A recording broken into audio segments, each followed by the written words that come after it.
Most of us never learned how to train our brains, which is why most of us needlessly settle, struggle, and worse, suffer. My name is Chris Doris, and I want to make brain training mainstream. This is my series, Tough Talks, Conversations on Mental Toughness. I'm interviewing badasses from all walks of life on what mental toughness means to them and their unique approaches to strengthening their minds. Okay, we got a fun one today, folks. Our guest today his name is Ashok Thakur, and I met Ashok. I actually met him technically a year ago, but I got to know him a few weeks ago, and both of those experiences were at an event that is called A Fest, and I'm going to ask him to explain what that is. It's this beautiful event, and I have a feeling we're going to geek out on it.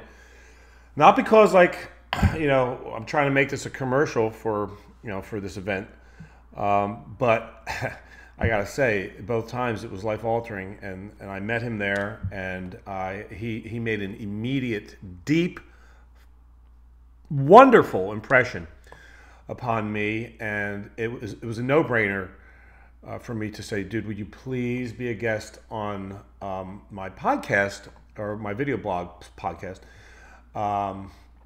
my Tough Talks show, because he is a, to say he's a breath of fresh air is actually falls pathetically short of what he is. He's a reminder, I think, of how we could all be all the time, which is full of joy and celebration. Like, everyone just flocked to this guy, and he's always just getting hugged by everyone, and he's smiling all the time, just emanating joy to celebration. And I think that is really, this is Tough Talks, conversations on mental toughness, right? Well, okay, so quite honestly, I think that this guy is as mentally tough as it gets because he doesn't choose to experience adversity. It's fascinating. So anyway, with no further ado, let's get into it. This is going to be a fun one. I suspect there will be some laughter because he's just full of joy.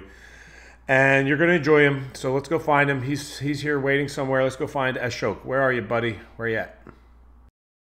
And here he is, the man, Ashok. What's up, brother? Hey, how are you doing, Grace? This is the best day of my life, man. And it was already perfect, and now it's even more perfect now that I get to hang out with you, dude. I'm so grateful that you choose to hang out with me and spend this beautiful time of yours with me. See, everyone, here we go already. This is why I wanted to have you on here as a guest, because as I mentioned in the introduction, which you didn't hear, how we know each other, that we met at an event called A Fest, but I did not describe what that is because I wanted to save that, okay? So let me just give a tiny little bit of history here. So I've been to 2 of these events, and I'm going to ask you to describe what this whole thing even is, this A Fest situation. And my very first experience at my first A Fest, which was a year ago in Sardinia, Vishen Lakiani, who's the founder of Mind Valley, and A Fest is a part of that, is one of their events. He was giving the opening keynote, and you were sitting right in front. And you're like the first person he acknowledged. So you're the first person I think you're dancing or something in the opening keynote. And I'm like, who is that guy? And I became immediately conscious that this is a human being that is radiating some things that I fucking love. All right. And so I see you. I don't know you. I don't know anybody there. And actually, I knew 2 people. I knew Jason Goldberg, and I knew our buddy Devin Davis, but that's all I knew. And I'm looking at you, and I'm already starting to get the vibe. And that's something I really want to explore with you, is the vibes, right? So the vibe I'm getting from you is celebration, right? Like childlike, unadulterated joy and love. Now, I got to know you this past month at the second A Fest, right? Where we just got back from Algarve, Portugal, which was amazing. Yep. And I really am so pumped that I got to spend some quality time with you and really experience firsthand that vibe. I'm keeping this on as a reminder So for those of you that are watching the video version of this, showing this is a wristband that you get when you go to A-Fest. I'm keeping it on for now. I don't know how long I'll keep it on, but I'm keeping it on for now because it's reminding me of this vibe that I want to explore with you. So would you be so kind as to share with our audience a description of what is this event that we call A-Fest? So it was originally called Awesomeness Fest, which was like it's a festival of awesomeness, and so all the awesome things happen over there, and the thing is like there are like around 400 people from all over the world, from so many different countries, get together, who has got a big intention of changing the world and changing the humanity and how things can be taken to a next level in the humanity. And I love my humans, so I got to be there. And by my humans, I don't mean like humans which are friends with me. I love all the humans because I think I'm a part of the universe and the creation. So everything around me is mine. And I have created you to do this podcast with me. That's my firm belief. And I exist because all these beautiful humans exist around me. Because if I'm in a place where there are no humans and I'm the only one, doesn't matter what I am, who the fuck cares? Like nobody knows about it.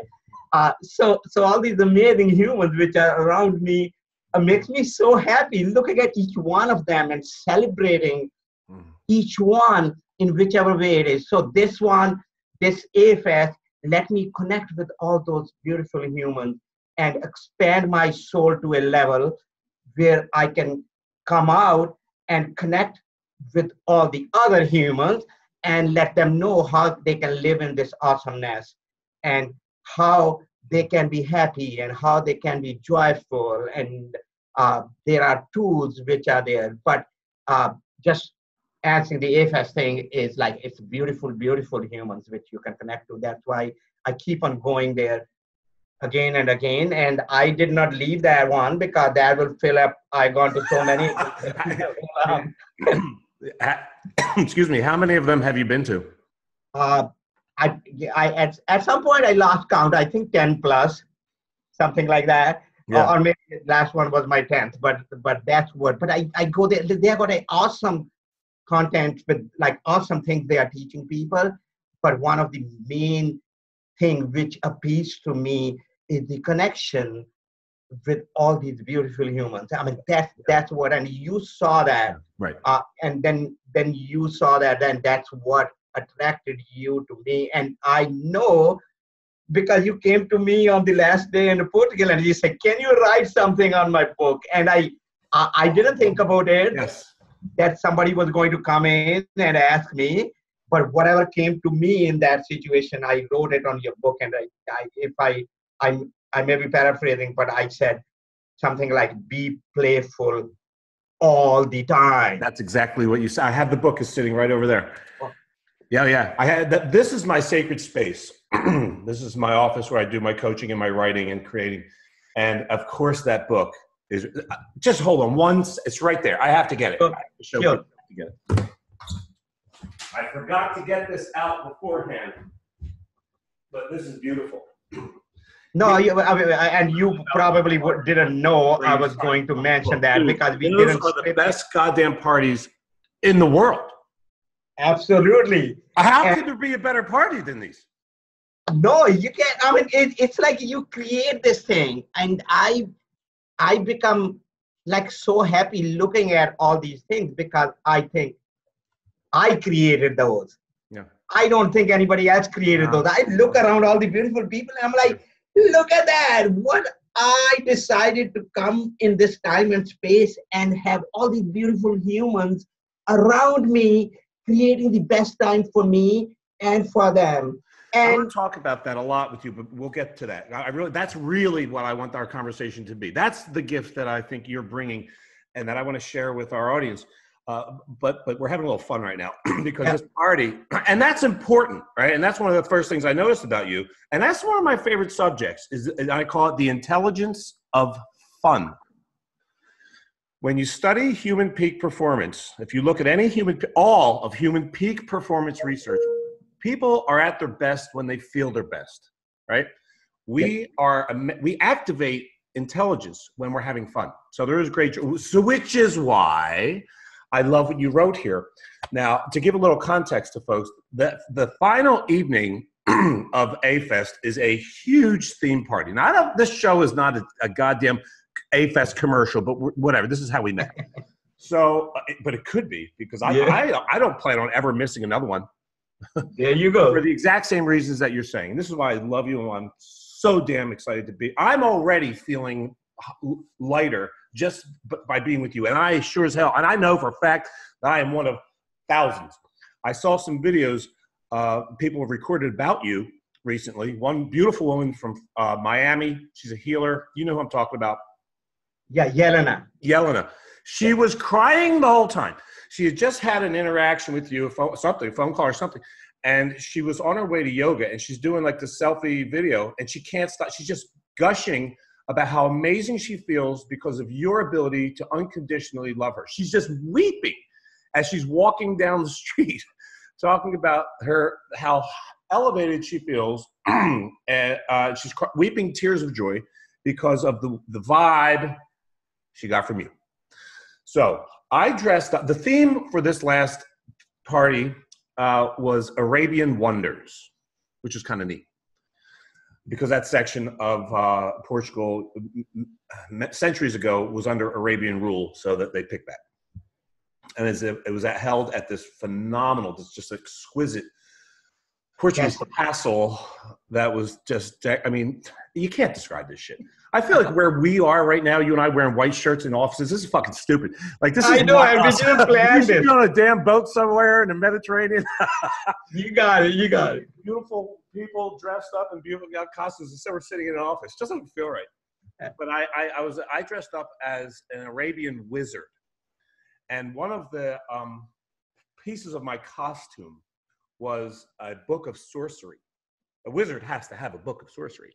But it's just an empty book, right? Of course. And so I asked people, I brought a pen and I asked people, just walked around and said, would you write something from your heart? Just whatever is moving you right now. Just whatever you got. And there are so many beautiful, with divine surrender, unfolding miracles. And he signed it The Assassin, because he was dressed up as an assassin. May magic and stillness bless every being that crosses your path, and may magic and stillness anchor your heart. Love, Sophie. Now here's yours, and you nailed it. This is what you said. It's exactly what you wrote. Be playful all the time. So I walk up to you and I say, Ashok, would you kindly sign the Wizard's Book of Sorcery? You said, oh, hell yeah.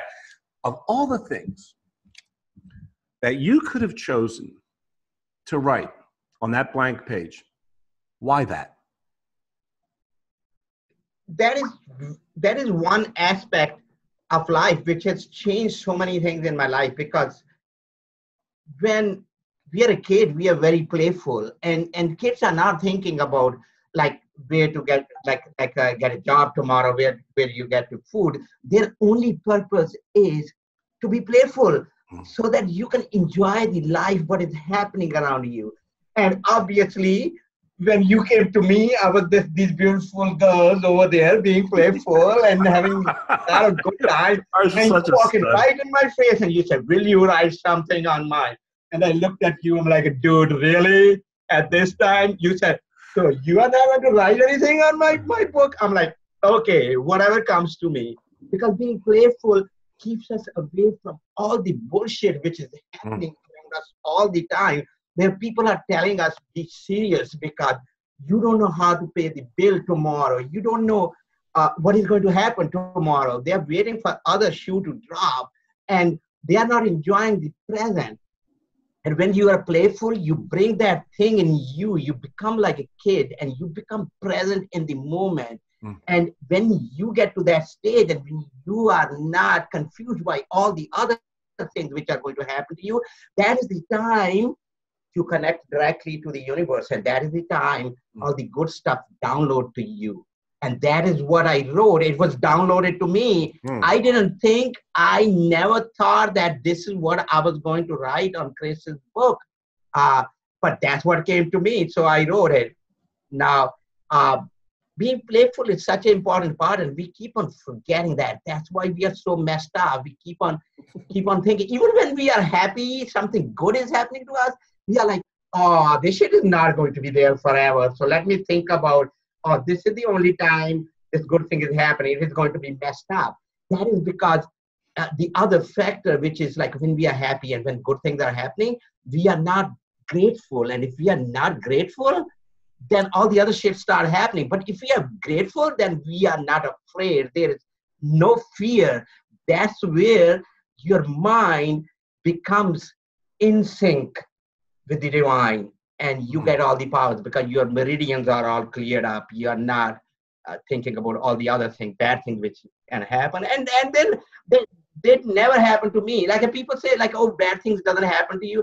Oh, well, according to their definition, bad things happen to me, but I don't think them as a bad thing. I think them about a growing up thing, or the universe is nudging me. It's like in the, like when you go play the bowling alley and they put those, like if you are messing up too much and you're going into the gutter, they put on those guards over there and they bump you a little bit to get you in line.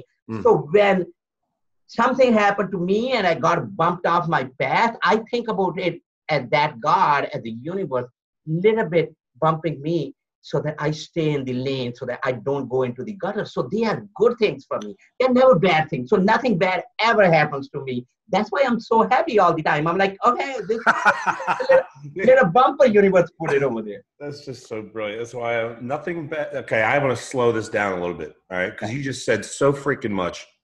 Let's slow it down and take some nuggets out of all that. What you just said there at the very end is very, very, very profound. And I want to repeat it and I want to expand on it. Nothing bad ever happens to me.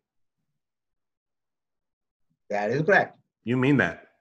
I absolutely mean that. I believe that. I honor that. I trust the universe that I'm fully protected and there's nothing bad can ever happen to me. That's it.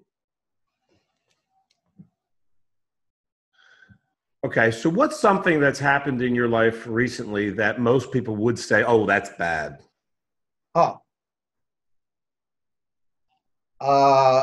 Let's see what qualifies them. Because there are a lot of things that happen. Like one of the things is like I was a multi-millionaire CEO of a big company, and in one night, I became bankrupt, homeless, had no money.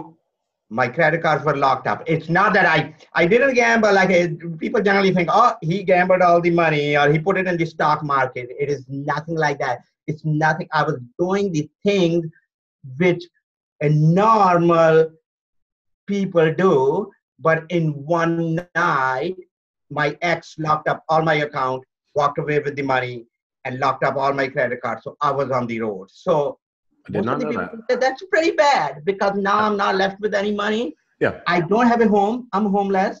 All right. But that's a pretty good example. Right. But that did one thing to me. I became this awesome human. So because I sat down and for like 6 to 7 months, I was sitting in a dark room and very few people who knew me, they are in the single digits and thought I will be gone in 5 years. I will be so depressed that I wouldn't be a regular human being. I wouldn't be able to do anything. But one night when I was sitting like that, I decided this is not the story I want. And I could have think about something like, oh, okay, all the women are bad, so I'm never going to have trust any other woman. Or, okay, the world is full of shit, like bad things happen to good people and all those things. But no, I did not think like that. I said, I'm going to be on the service to the people and teach them how they can become so awesome that it doesn't matter what happens to them. They can still feel the love and they can still be happy no matter what happened. And I became this person which you see it now, and you see like I have got abundance of love around me. Yes. You know that. Oh yeah, right. I I never recovered from that money. I don't have that much money, but you know what? I don't feel lack of money. I feel abundance of money because like everything is provided to me, what I need. Like if I want to go to Miami and I need $2,000 to stay in this good hotel, or I can stay with my beautiful friend Yelena, which you talked about, Yeah. who is right on the South Beach, and don't have to pay anything. It doesn't even matter that I didn't have that $2,000. I'm staying with this. And even if I had that money, I would have been staying in a hotel room. Now I'm staying with this beautiful person, and we are sharing a lot of life lessons. So it doesn't matter. I feel abundant. I think if you have $10,000 and you don't have to spend anything out of that, that's a lot of money.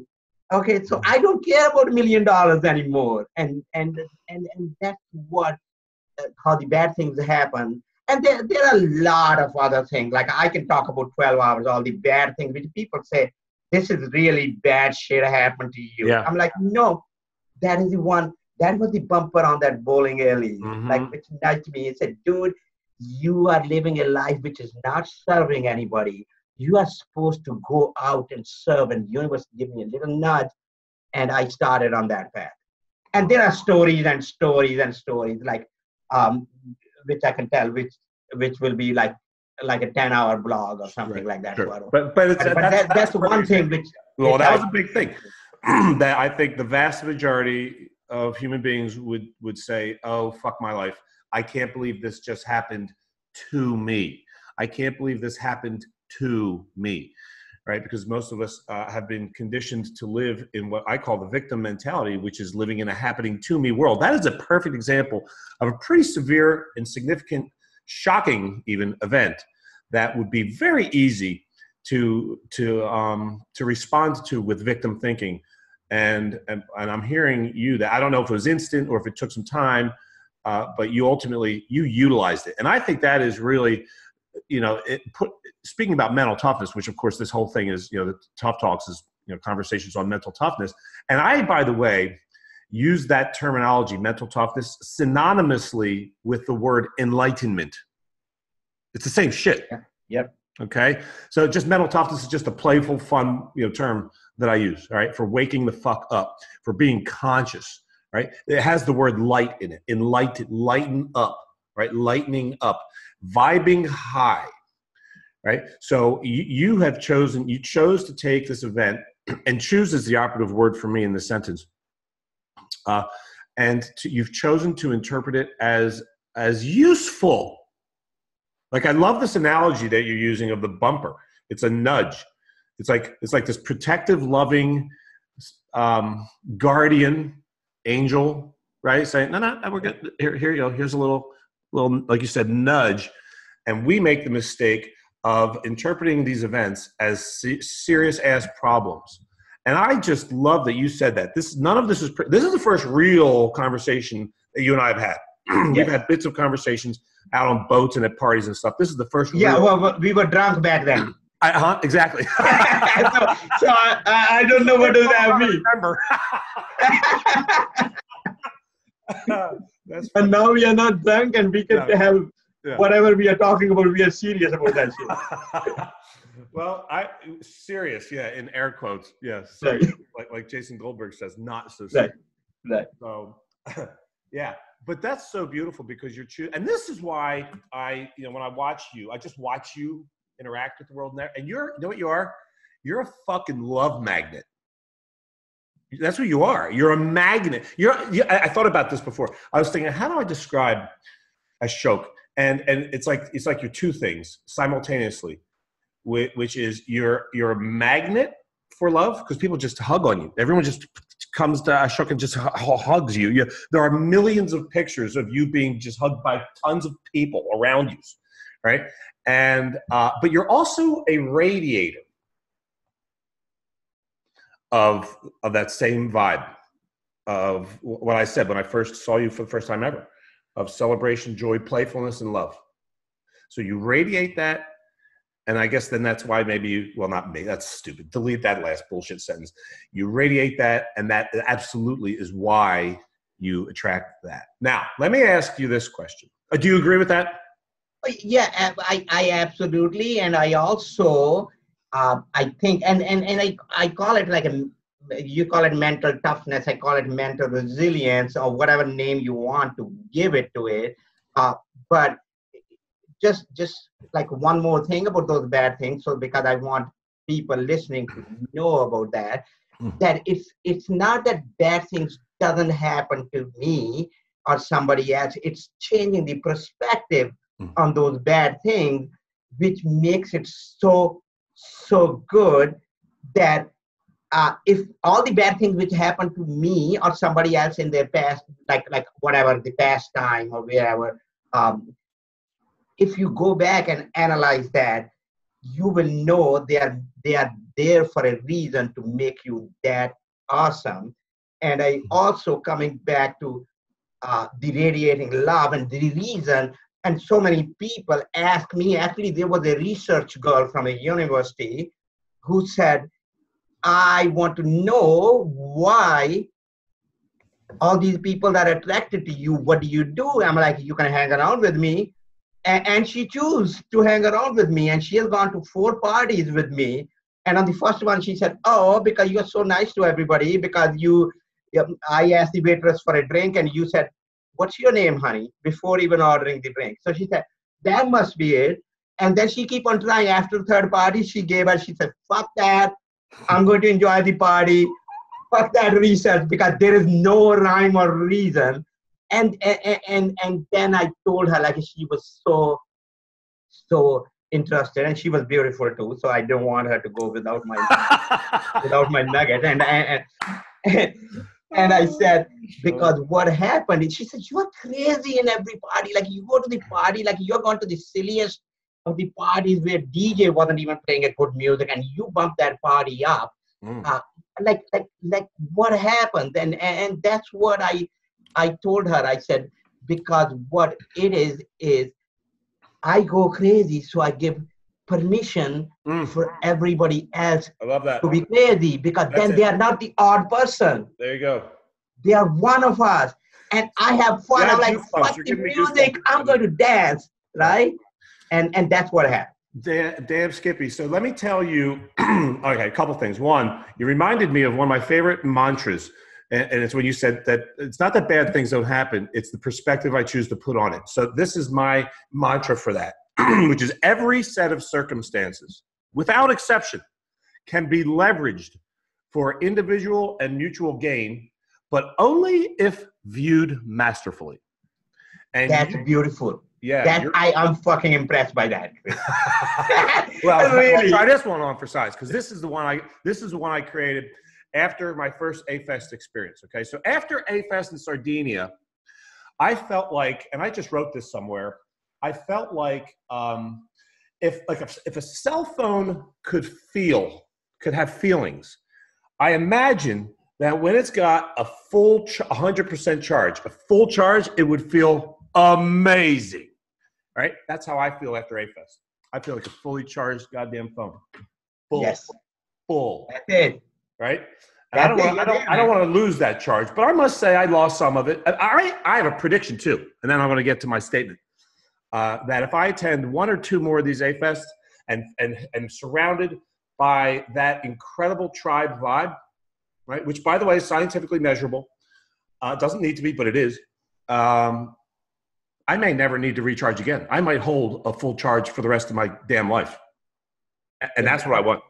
Yeah, because once you get to that level, you have the tools with you where you can feel so awesome all the time. I don't know whether you were in the workshop which they did it after. Like it's because there were a lot of new people who were lost, and the only thing I told them, it's like I said, you have got the tools. You can recreate this vibe anytime in your life.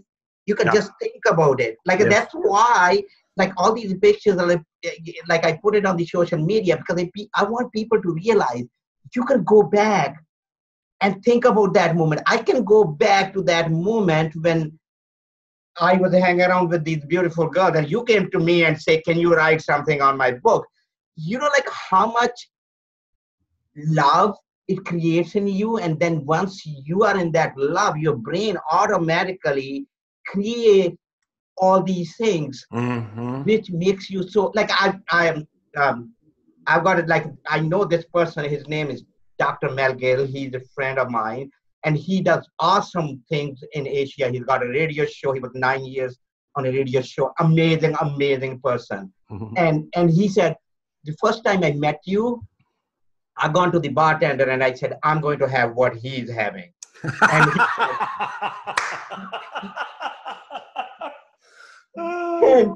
And he he said, he gave me 7-Up, and I said, okay, put something in there. He said, what do you mean? He said, you are going to put a vodka or something. He said, no, that's what he's having. So once you get to that level, your brain creates all the liquor, all the drugs, everything which you need. And I have been asked that question so many times. Like, they're like, what are you on? Like, they actually gone to my That's a legitimate question, though. It's like, what are you on? And you know what? Maybe you're on oxytocin. Yeah. I'm like, right? I say, yes, I'm serotonin. I'm on some good goddamn neurotransmitters is what I'm on. Right. And I say, yeah, people come to me, they say, are you and high? You can't overdose on them. Yeah, I said, I'm high on life. Right. High on life. That's where you are, because that creates all those things. And you can create it. You can just create by thinking about it. Like, I can create it right now, thinking about when I met you at 2:30 a.m. in the morning, hanging around with a beautiful girl, and I had to walk to her, right? And I had to talk with her. You know that. But I can recreate that, and I can see that how much bliss I was in. And that's like, it's all in your brain. You can create all those blissful moments anytime you want. So once you are gone to few of them, your brain knows how to create. You connected the connections in your brain, and those neural pathways are done. Right. And then you can be like that. And that's why I'm like that. That's right. That's why I always recommend to everyone, whether it's in coaching or in speaking, eliminate complaining from your life. Right? Practice eliminating it, eliminating it. Eliminate complaining from your life, because complaining makes you stupid. Complaining cuts you off. So here's the phrase that I came up with after my first A-Fest. So after Sardinia, I went off into the Greek islands for a week with no itinerary. I had nowhere to stay. I didn't know where I was even going. I just had a flight into Athens, and I was going. And then I don't know. Got to get over to the island somehow. However you do that, I don't have any idea. So let's just figure that shit out. And that's what I did. It's the most magical journey of my life, because I brought the vibe. Yes. And all I created was magic. I mean, I'm writing a book about it. I have 48 distinct stories of magic that I co-created because of the vibe. People just wanted to help me. Well, yep. And love. And it was like, let me tell you one of the stories, and then I'll finally get to the damn phrase. I was eating at this wonderful restaurant. I was in Santorini, up on the top of the hill in Ia, which is spelled O-I-A. And it's one of the most, it's when you see like postcards of like the Greek islands, that's the place. Yeah, right? I have been there. Yeah, you've been to Santorini. Yeah. So there's this great restaurant, which I wish I could remember the name of it right now. I'll look it up. I need to know that name for my writing. And I wanted this, I had been there a couple times. I was staying like right below it. So where my patio was, in this like luxury cave, which I just got because some guy was amazing.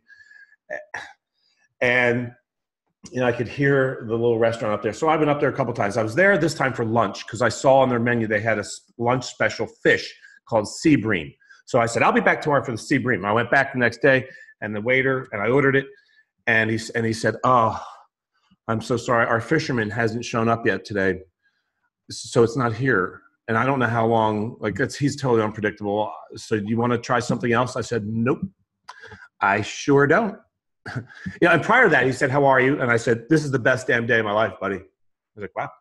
And then he said, would you like to try something else? I said, no, man. Are you cool with me waiting? Like, can I just, as long as you're cool with me sitting here at your table, I'll wait all damn day. I mean, how does it get better than this? And he goes, are you sure? I said, yeah, just keep bringing me white wine and we got no problem.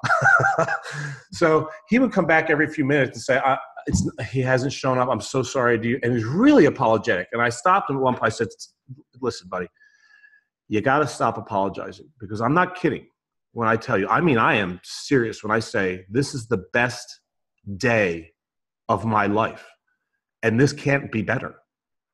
So this is perfect. And he mumbled something that I thought, as he walked away, like it sounded like he said, "You just touched my soul." And he walked away, and I was like, "Did that?" Wow. So next time he came back, I said, brother, can I ask you, did you just say I touched your soul? And he goes, you're damn right I did. He goes, let me tell you something.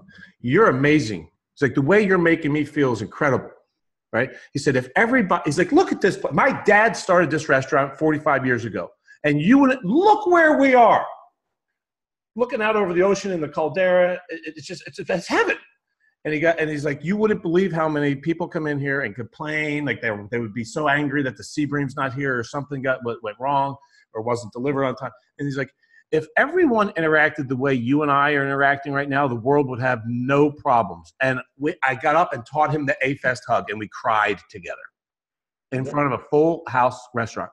And I can, like, that's awesome. I can relate to that. Those things happen to me all the time. I believe you. And for a short of telling you a story, like that exact thing I did it from Sardinia.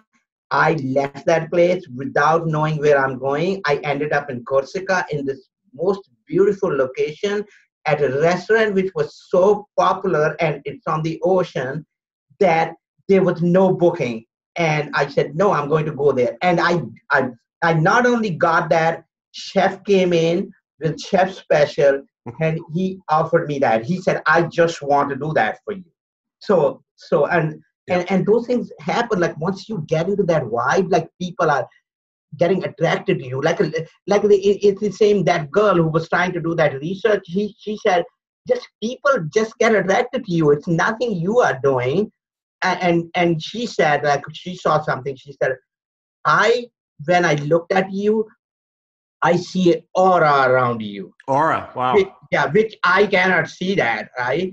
So I was very thankful to her. And she said, I'm sure all these beautiful girls which are coming to you, they see the same thing which I see. I'm like, thank you so much. I'm so honored and blessed. But it's true. You are always at these events surrounded by jillions of beautiful girls, but it's not just women, brother, that are attracted to you. It's humans. Yes. Are, all right. And that's the deal. It's like, and you're recognized for that. And that is why I wanted to have you on, because you are you're an emanation of the vibe. Now here's, I'm sorry, you go ahead. No, you're the guest. No, I'm like, yeah, but the thing I'm mentioning the girls, because that gets people's attention. Right. That's where I think you are very effective at getting people's attention. When I wrote my book, Infinite Love, Finite Life, which I ordered, by the way, last week, and I haven't gotten it yet. I wanted to read it. Can you show it? It's on the Amazon. Infinite Love, Finite Life. I ordered it on Amazon last week, and it hasn't arrived yet. Okay, but like the way I write that book is because it's actually, most of the things are my experiences, right? Which I was writing in a journal, and one day I'm like, okay, this looks like a book. Let me make a fiction out of it, and I made it a fiction and wrote that book. I cannot wait to get that. Yeah, but one of the things which was in this book is, which probably, like, I came from a very conservative background in a small town in the valleys of Himalayas, which gave me a lot of advantages too, because I could sit with these saints and sages and do yoga and get all that wisdom, and talk with the people, talk with the big rishis, which the whole villages come to them. Wow. So it gave me a big advantage, but it also gave me a disadvantage when I started exploring into this. So this book, when I wrote it, like, there are some part of this which are very erotic in there, and that would have, like, they probably will kick me out of the village, like, if they know what I write. But the reason I wrote it like that, because you and me and the people I'm hanging around with, they know things about the universe and this is how it happened and this is how it happened. I want to bring in the people who don't know about it, like the young people, like in their early 20s and the late 20s and everybody beyond that. So I wrote it as a very erotic book, and I get a lot of audience which was so much younger because it has got an erotic part in there. Actually, one of the girl who read it, she said, I was reading that chapter. I said, oh, I will read the next chapter in the subway. And she said, that was a wrong idea because I could not hold myself. But but but but that's not what it is all about, though. It is about bigger things. But I wanted to get those audience. That's why I was saying all these beautiful women get attracted to me. Right. Like then people are like, what is he doing to get all those women? And the guys come and ask me all those questions, and then I talk with the guys. So so this is my summarization of my experience as a consequence of well, first of all, going to A-Fest and really filling up with the tribe vibe, right? This is love, yeah, right? This automatic love. And then going out into the unknown, right? And in the beautiful Greek islands, but with a total uncertainty. Yeah. And afterwards, after all there was, so here's the phrase. All there is magic. That is the constant in this equation that we call life. The variable is my ability or willingness to slow down enough to vibe high enough in order to co-create with that magic. Got it. Right? That's amazing. Can I say something over here? Because no, I prefer that my guests are silent. Right. So I want to little bit elaborate on that one because I felt the similar thing which you felt.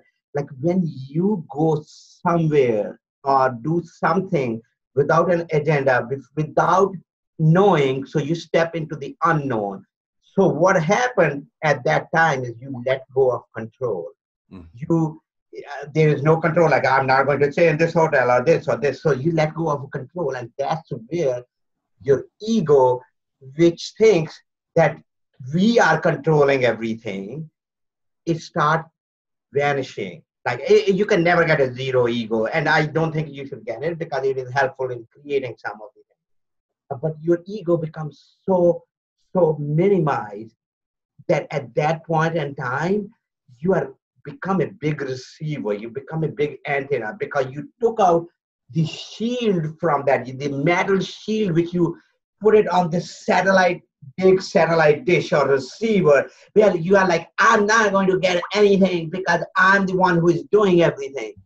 But once you let go of that control, that's when all the beautiful things start happening to you. And that's what happened when you step into the unknown. And that's what happened to you. That's why that magic happened to you, because your ego was so much low at that point because you were not trying to control it. Well, there was something that I was controlling, though. Go ahead. It was my vibe. So I was very conscious of, that's the only thing all I brought with me into the islands was a carry-on bag, just a little, and a backpack, and my vibe. The vibe was the most valuable piece of luggage.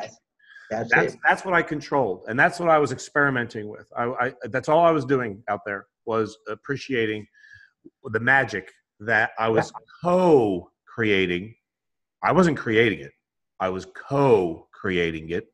Absolutely. And the only thing that I had control over there was the vibe. So my lesson was, and is still, and I just had this all reinforced with you in Portugal this month. I don't want to wait to see how other people are being before I choose to vibe up. Absolutely. I want to imagine you go to you're invited to someone's party. You bring something. You bring a bottle of wine, or you bring some food, or bring something. You bring something. Well, maybe I'll bring a bottle of wine, but that's not really the gift I'm bringing. what I'm bringing is an invisible gift, and I want to practice this. And I'm not waiting for a party either. I walk over to a sports bar and watch a game, and not even planning on meeting anyone. I want to walk into that place, and I want to, before I open the door, I want to say to myself, CD, vibe up. I want to actively elevate my vibe. That's why I'm wearing this still, because this is it's a physical reminder to me. Yes. It's telling me, CD, vibe up. And that is, so, and we do have that control. we have the ability to do that, to vibe up, right? And and if somebody was to ask, what does that mean? Let me ask you to elaborate on what that means. And that's actually one of the questions I really did want to ask you today. Is what do you hear? What does that mean to you when I say, because I know you totally understand, but I want to hear your language of what does it mean? What do you think I mean when I say vibe up? Like before I even go into an interaction or it gets to go interface with the world, I want to elevate my vibe. What does that mean to you? So what does that mean to me is you will be in a situation, or you will be in that you at that point in time, you are totally committed to the service of the others, how others feel at that point in time. What is their experience? And you want to bring that experience up because you want to pull those people who are not at that vibe to pull up, because once we get something good in life, like you got a new fantastic car, or or you get a big house. It's a normal human tendency at that time. What do? You show it to your friends. You're like, come look at my big castle I bought, or look at the brand new car I got, because you already got it inside you, and you are so filled with that love and with that vibe that you want to share it with other people. And when you go to a place and you say, I'm going to vibe up, for me, it is like saying that I'm going to bring this vibe into that place so that everybody else who is not at that vibe, who's lower, can spring up and get into that vibe. And that's when I say, like, you are giving permission to everybody else to vibe at this high frequency so that they can have the happiness and the joy which you have. And that's what vibe up means to me. You are vibing up not only you, but everybody around you. Because I got all these friends like who are at a higher vibration, and they were like, why you are concerned where we are? I said, oh, because when I'm going to go, I'm going to take you, all of you with me, whichever world it is, and we are going to have a party because we are going to start at this higher level. So right. Whatever that means, but it's like being of service to make everybody you meet feel at that vibe. So that is where vibe up means to me. To bring that is so beautiful. I'm so glad I asked you that question, and I love that answer, and I love that answer. Being in service to others, to invite them to elevate to what I believe is our true natural state. When I'm in that state and I'm surrounded by people like at A-Fest or anywhere, I feel like, okay, this is the way we are supposed to be. This is normal living, and the rest is us acting phony. Absolutely. I love you, brother. This has been just so incredible. And I hope that there's more of these. You are truly amazing. I thank you so much, Ashok, for making the time to share your beauty and your love and your vibe with my audience.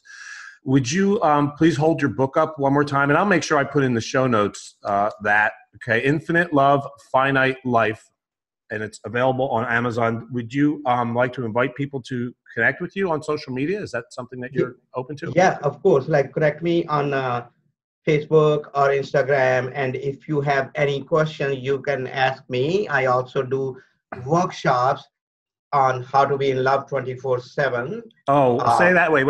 You do workshops on how to be in the state of love 24/7. Right. So it's called Love 24/7. And the main thing is like how you can stay like that.